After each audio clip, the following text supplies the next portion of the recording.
by the hand to bring them out of the land of Egypt. For they did not continue in my covenant, and so I showed no concern for them, declares the Lord. For this is the covenant that I will make with the house of Israel after those days, declares the Lord. I will put my laws into their minds and write them on their hearts. I will be their God, and they shall be my people. And they shall not teach each one his neighbor, and each one his brother, saying, Know the Lord, for they shall all know me, from the least of them to the greatest. For I will be merciful toward their iniquities, and I will remember their sins no more. In speaking of a new covenant, he makes the first one obsolete, and what is becoming obsolete and growing old is ready to vanish away. We thank the Father for His Word, and we thank the Lord for Jesus Christ. And as we've gone into this study, Jeremy has done an excellent job of presenting to us how Jesus is better. And the writer of Hebrews begins just giving us a portrait of who Jesus Himself is. He says He's the express image. He's the die stamp of who God is in human form. And then he goes on and he talks about He's better than the angels. The angels are limited in what they're doing, and they're just messengers, but Jesus is the message. He's not just a messenger. And then He's greater than Moses, the one that gave them the old covenant. Jesus is not a deliverer like Moses was. He is the deliverer. He is the one that brings us out of sin and sets us free. And he's not just a priest like Aaron. Aaron was an earthly priest, and Aaron was limited in his priesthood. And that's why the writer of Hebrews reaches back to Genesis, and he pulls forward in chapters 12 through 15, and he talks about an encounter that Abram had with this priest that he met coming back from a battle. And he calls him Melchizedek. And the scriptures talk about, he just shows up on the scene. Here was a man who was a priest of God, who was recognized by the people as being a representative of God. And the Bible, none of the scriptures tell us where he came from or when he died or anything. And so what the Hebrew writer does is he pulls a parallel. He says Jesus is just like them. No beginning, no end. And it's an eternal one. And then he moves from there, and he talks about here in chapter 8 the fact that a priest must have something to mediate. And that's where we come to this morning. There was a covenant. We remember it mostly by the Ten Commandments. I am the Lord your God. I brought you out of the land of Egypt, out of the house of bondage. And you will have no other gods before me. You will not make any images of them. Then he goes on and stipulates, there will be things, there will be consequences that will happen if you violate this covenant that I'm making with you. And he goes through that. And he talks about the legislation. Honor the father and mother. No murder. No adultery. No stealing. And he goes through the list of those things. So begin with the first slide, if you will, Dr. Jamie. Jesus establishes a better covenant. The old covenant was an outside-in operation. Jesus' covenant is an inside-out. That's the point I want to make this morning. I want to do some interpretation. I want to go through these verses and show you what they're talking about. And then I want to take the last 10 minutes or so and deal with application. What does that mean to us today? I came into the Church of Jesus Christ back in 1971, whenever I became born again, when I met my wife Kathy, and to see her at the time I had to go to church. And there I came under and heard the gospel. Now I'd heard bits and pieces before, and I had actually been invited to church before and gone at various times. But I remember going to church with her one day, and the Spirit of God, as the man got up to preach, said, "Sit up and listen. This is for you." He began to work in my heart and life several years before that. And on that day, he gave me an invitation. And he called me. And I responded. And I was so excited. I was so excited. If it wiggled, I witnessed. I was so excited because those who are forgiven much love much. And I often share whenever I'm talking to groups about marriage and family life, which is where most of my ministry is. I often say when I was 18, I was everything I would never let my daughter date. And you laugh, but I'm not exaggerating. I grew up on construction sites. I grew up idolizing guys who drove Mustangs, Chevelles, Roadrunners, who had a cooler full of beer in the back seat and a Playboy under the front seat. Knew how to cuss, smoke. Those were the guys I looked up to. Those were the guys who, from my earliest age, because my dad was in construction and was self-employed, I was always on the job site. And so when I came to Christ at 18 years of age and I trusted Him, there was a lot to overcome. There was a lot to get past. And for a couple of years, I was outside in. I was doing all the things you were supposed to do. I was at church every day, that there was a meeting. As a matter of fact, I was so convicted all the time because of my past that every altar call, I was on the altar. And for 2 years, I was outside in. For 2 years, I did all the things externally that we want to do or need to do to fit in. And yet inside out, I was rotten to the core. Was I born again? Yes, I was. No doubt in my mind. But the thoughts and the memories and the things that I had done plagued me, tortured me.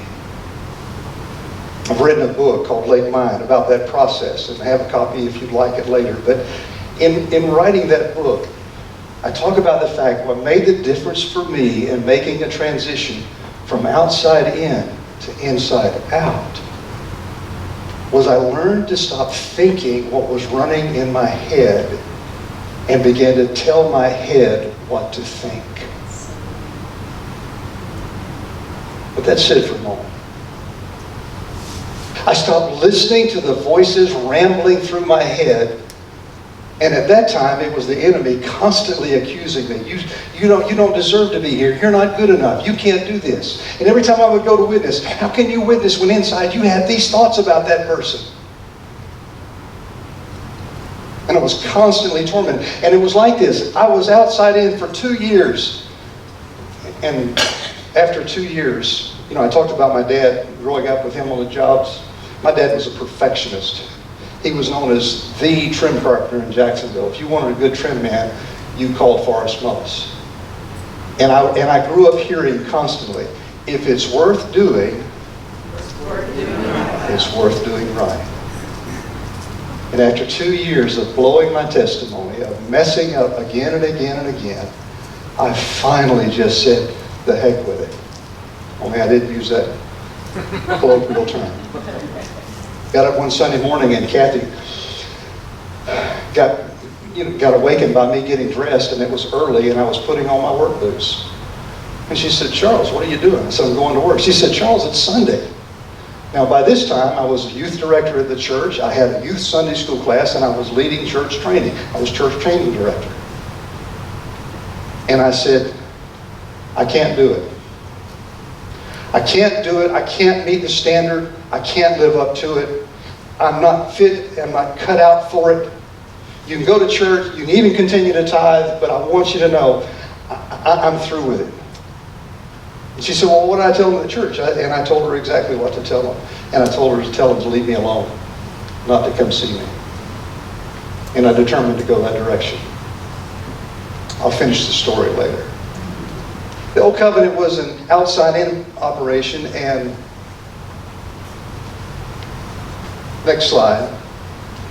The Mosaic Covenant was about doing. You shall not and you shall. It was concerned with external righteousness.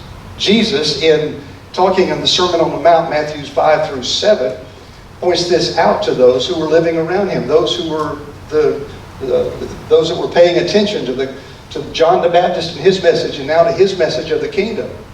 And he said, you have heard it said, you shall not commit adultery.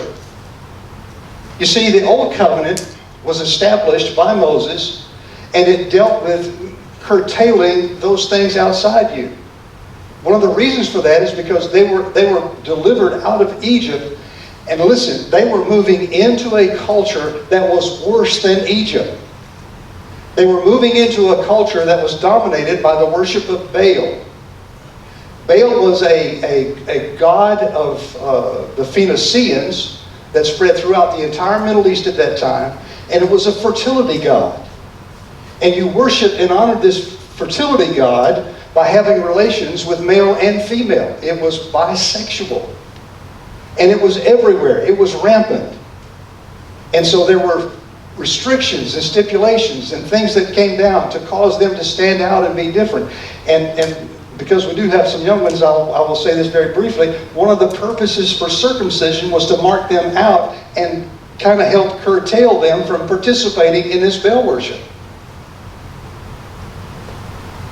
Next slide.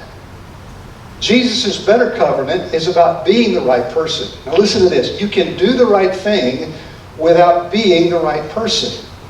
Jesus tells us be right from the inside out in Matthew chapter 5 verse 28. But I say to you that everyone who looks at a woman with lustful intent has already committed adultery with her in his heart. The Old Covenant had three aspects to it. It had the moral aspect, it had the legislative aspect, and it had the ceremonial aspect. Whenever you go to Deuteronomy chapter 6 and see the restatement of what happens in Exodus 20, where he gives what we call the Ten Commandments, he goes there and he kind of makes the preamble. It's kind of like our Declaration of Independence. I am the Lord your God. I brought you out. And then he gives the list of those things. And then he starts writing the Constitution. He talks about how you should follow and how you should do those things and how you should carry those things on and how they should be established and how they'll work. And then you get into Leviticus and he establishes the ceremony. This is the workings and the teachings in Leviticus are how you deal with those things in your life when you mess up. It's how you get right. It's how you come back. When I joined this church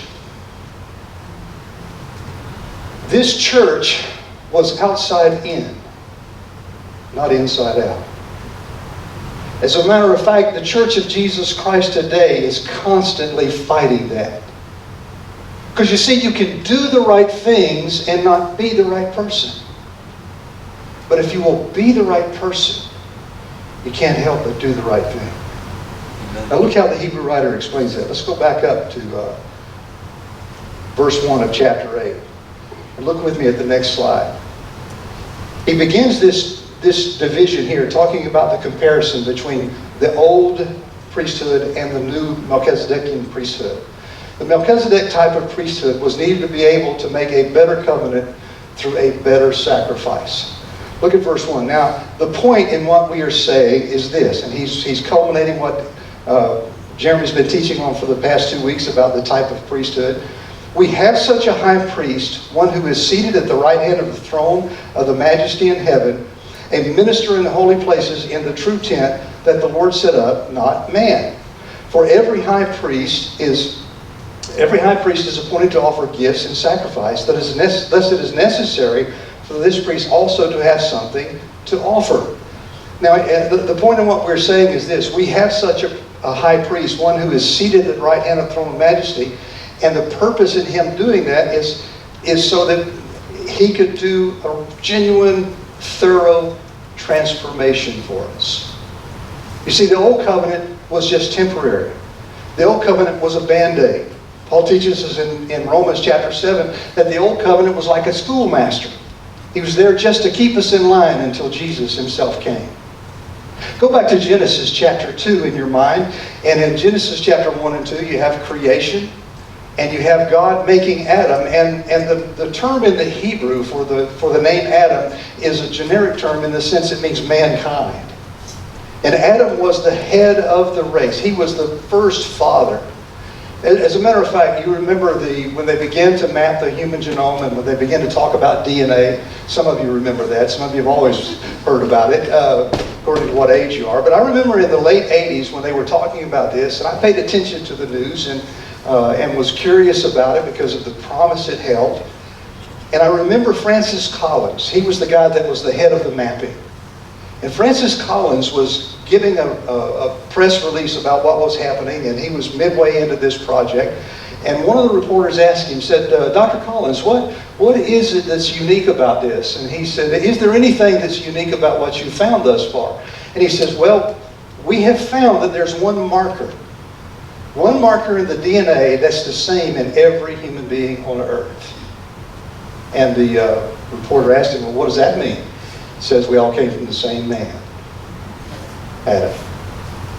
Well, Adam was there. Adam was made to be a representative of God to creation, and Adam blew it. You know, in chapter 3, he messed up. By chapter 4, God's no longer communicating directly, because you go to the end of chapter 4, and it says there in the last verse of chapter 4 in Genesis that it was at that time men began to call upon God in prayer. So until that time, God was still communicating, still dealing with man, but it got to the point that man was so perverse and so foreign to God that men had to begin to pray and call upon God. And then it continues to digress, right? And we have the flood, and we have God wiping out all of the world to cleanse the world, but he saved a remnant through Noah and his family. And then we move forward and we get to Genesis chapter 12, and he calls Abram. Quickens him, makes him alive. Abram begins to follow God. And then chapter 15, God renews the covenant with him and shows what he wants to do with him. And the Bible says Abraham believed God, and it was counted unto him righteousness. From the time Abram began to follow God's leading in Genesis 12, until the time in Genesis 15 when he believed God and righteousness was imputed to him, Abram was outside in. He was simply following. But when he trusted God and committed to him for the first time, he became inside out. And God began to work in his life. And that's what happens to us. Next slide. Another way of viewing it over the inside-out perspective is to view it as temporary and eternal comparison. The Aaronic priesthood was temporary, and the priesthood of Jesus is eternal. They, the Aaronic priests, serve a copy and a shadow of the heavenly things. But as it is, Christ has obtained a ministry that is much more excellent than the old, as the covenant he mediates is better. Now, move forward to the time slide, the one that's got all the dates on it. You're going to jump 2 slides for me. Now, there's a lot of stuff up there, and if I were doing this from my computer, I'd put one thing up at a time so you'd understand it, but it's a little bit different program than we have here, so I'm going to point out a few things to you, and then we'll come back to them. See that brown little spot there in the middle of those timelines? That's when the New Testament was written. And the New Testament was written to a people who were struggling with letting go of a tradition they'd held for 1,400 years. The first covenant was established under Moses some 1,400 years to the time of the writing of Hebrews. And they were, these people, when you see in chapter 6 where it talks about, being hesitant, and he's constantly, in several verses throughout the book of Hebrews, he's saying, come on, don't stop, don't hold back. What he's saying is these people were standing at a point in time, and they had seen the history and the tradition of all of these years. This is how they had lived their lives. And then Jesus shows up and institutes a new way of living. And he talks about, right at the end of that, AD 70? What happened in AD 70 was fulfillment of what Jesus prophesied in Matthew 23. In Matthew 23, Jesus tells his disciples that there's a judgment coming. And there's a time. And he actually tells them, he warns the Christians, don't run to Jerusalem. Don't go get in the walls. When you see this happening, flee to the hills. And that's what the Church of Jesus Christ did. But the Jews, for the most part, you see, in AD 70, the Romans besieged Jerusalem. And they took it. And they tore down the walls. And they destroyed the temple, just as Jesus said they would.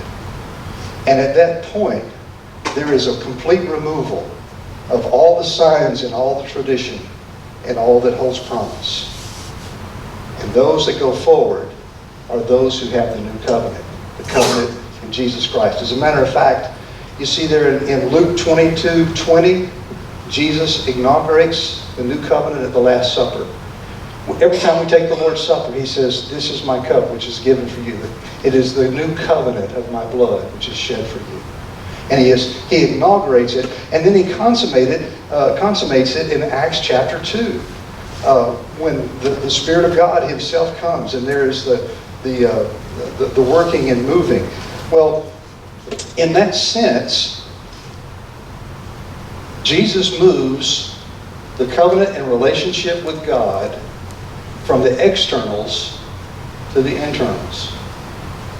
Remember, I talked about the fact that being able to live effectively is being able to tell your mind what to think instead of thinking what runs through your mind. Well, that was in the original intention, but it was left up to man to do that.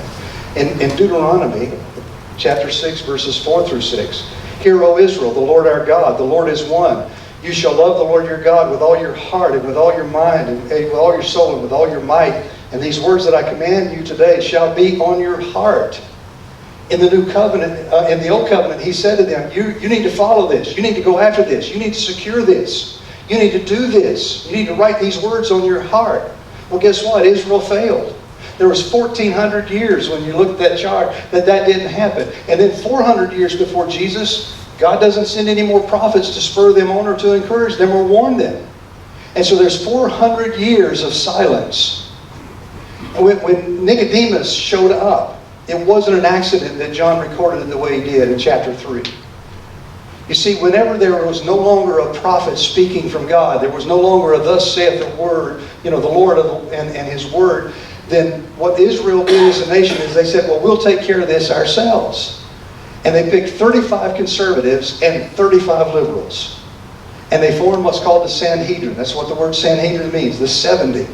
And the high priest had a deciding vote on where they were going. And the purpose of the Sanhedrin was this. The purpose of the Sanhedrin was to hold Israel together until the deliverer that was promised by Isaiah and Jeremiah came to set them free.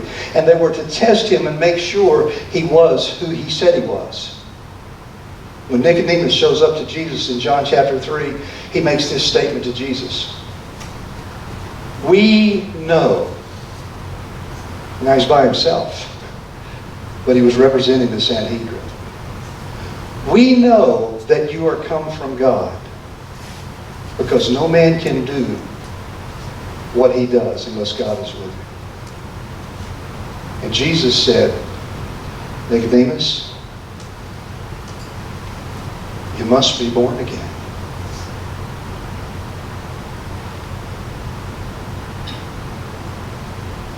You're here in the church.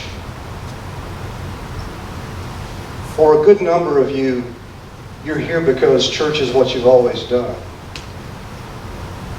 You've always gone to church because you grew up in church. But church is old covenant if you don't have a rebirth.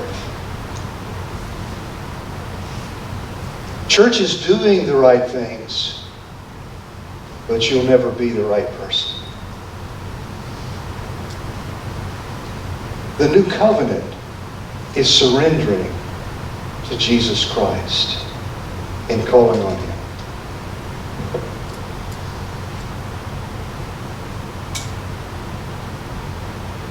Don't you love it when the electronics go haywire?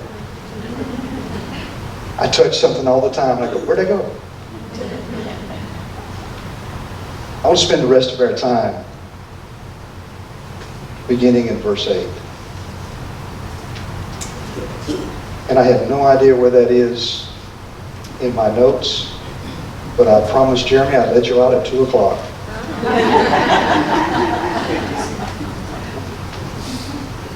Behold, the days are coming, declares the Lord, when I will establish a new covenant with the house of Israel and with the house of Judah. Not like the covenant that I made with their fathers. Think external.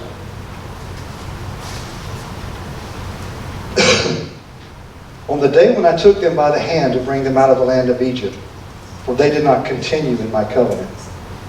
And so I showed no concern for them, declares the Lord. For this is the covenant that I will make with the house of Israel. After those days, declares the Lord, I will put my laws into their minds and write them on their hearts. And I will be their God, and they shall be my people.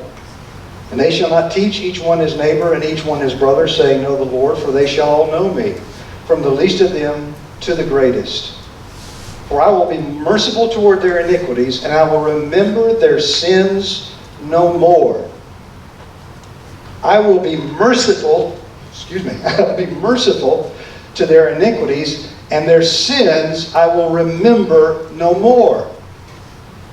Why does that happen? He's been talking about the fact that Christ is mediating a better covenant. He's doing it in the heavens. The old covenant Moses established, but he saw the real covenant in the heavens. And I'm studying this one day, and I go back to that time when I got up that morning and left. And I move forward 2 months later. Kathy's going to church. It's Wednesday evening. And I've been the most miserable I could be for the last 2 months. Because you see, when the gospel was presented to me, I was told Jesus Christ had forgiven me. Past, present, and future. The only problem with that was I failed every day. Until finally I realized the only thing I do without fail is fail.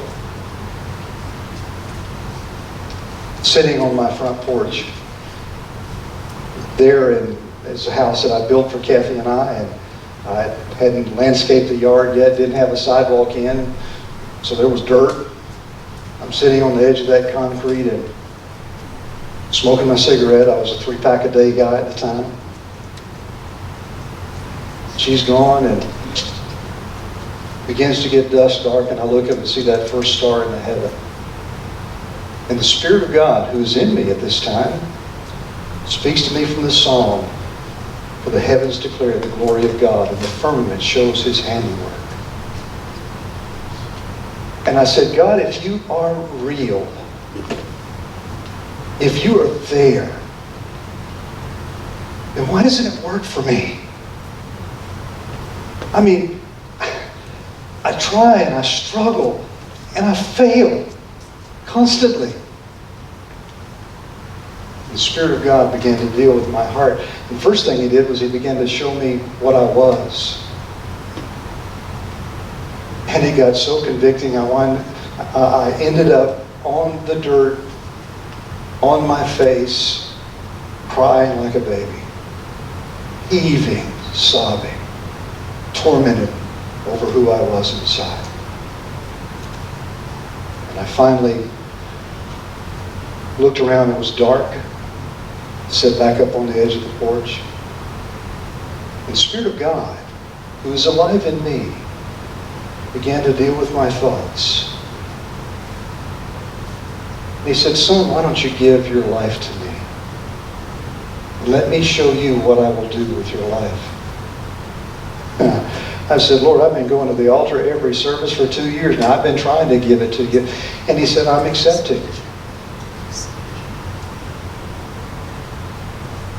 I said, okay, but God, I've messed up so many times. I'm so tired of, if I mess up and slip back again, take me home. And He says, okay. Ooh. That's, is that the right thing to say? I mean, I don't know this thing.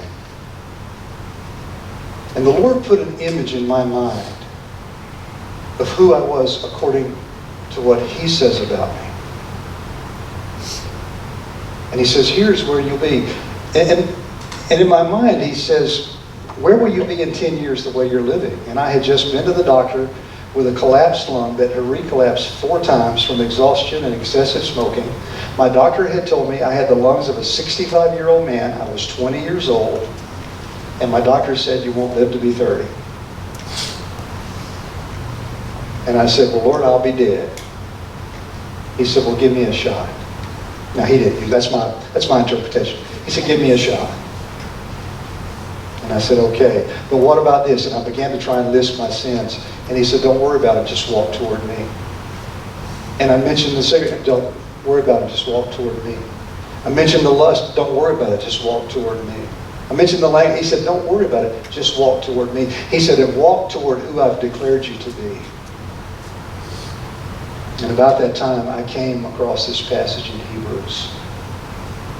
And he says, in that day when I establish a new covenant with them, their sin and iniquities I will remember no more. And he spoke to me and said, if I don't think of you in light of your sin, why are you thinking of you in light of your sin?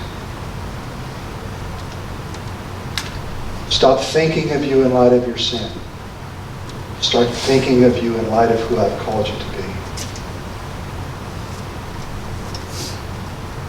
That's why when the devil tells you, well, look at what you just did, you say, on the cross, paid for it.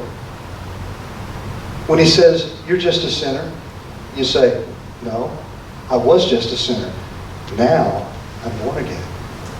Now I'm declared righteous. Now I'm alive in Christ. It's kind of like this. Here's that Roman Baptist part. If you're walking down the course of your life and you're simply saying, I'm just a sinner saved by grace, and you sin, which you will, and you sin and you go, oh, there I go again. After all, I'm just a sinner saved by grace. What you're doing is you are embracing your sin.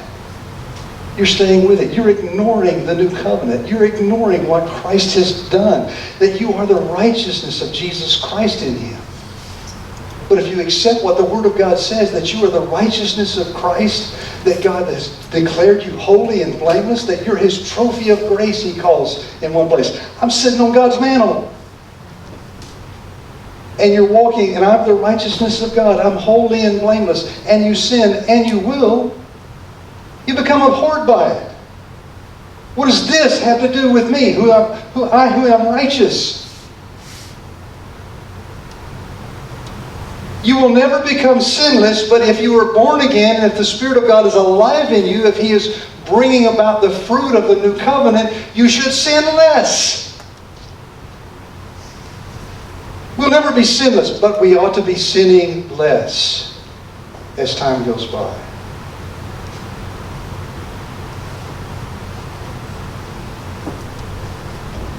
I began to say, every time I did something, I'm the righteousness of Christ. And by the way, that's a forensic declaration.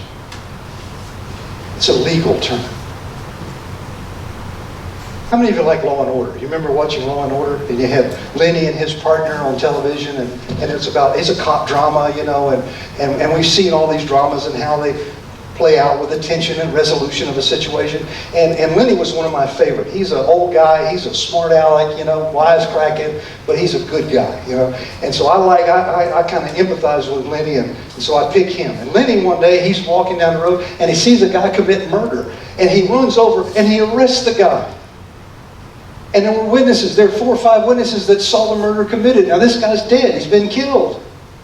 And so they take him to jail, and they bring him before the judge, and the judge is, you know, standing there, and the defense attorney is with this guy that committed murder, and this guy's committed murder, and he's there, and he's about to be arraigned, and a trial date set.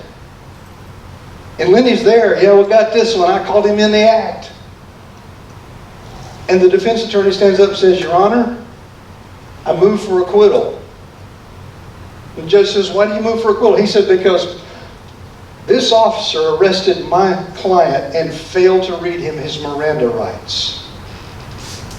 Failed to tell him that he had a right to a lawyer, that he had a right to be silent. And because of the violation of what has been established as law, he should be free to go. The judge looks at Lenny and said, Lenny, is that right? You forget that he said, it was a bad day, Judge. And the judge turns to the man and says, acquitted. And he could never be charged again. And the witnesses scream, he's guilty, he's guilty. The guy grins, yeah, I'm guilty, but I'm free. The term the judge used for acquitted is the term that God used concerning Abraham in Genesis chapter 15, and Paul cites it as the foundation and example of what happens to us when we become born again. It says, Abraham believed God, and it was counted to him righteousness. See, my righteousness isn't of my own. It's of His. It's who He is. Have you made that declaration? Have you cried out and said, Lord, I surrender to you? Have you heard the gospel of your salvation? Has the Spirit of God pricked your heart and mind? Then surrender. Move into that new covenant and trust it to work. Let's pray. Father, thank you for your word. Thank you for who you are and how by your Spirit you work in us to bring glory to your name. How you will write your law upon our hearts and our minds. You don't depend on us to do it. How you will transform us and change us. Friends, if you've been doing the externals but have never changed inside,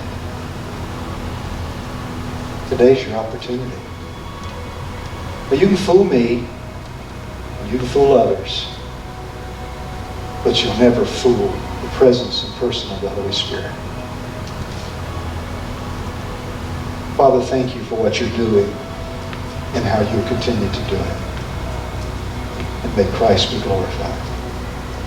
Amen. If you want to talk with someone, myself, Joe, others who are here, Brian,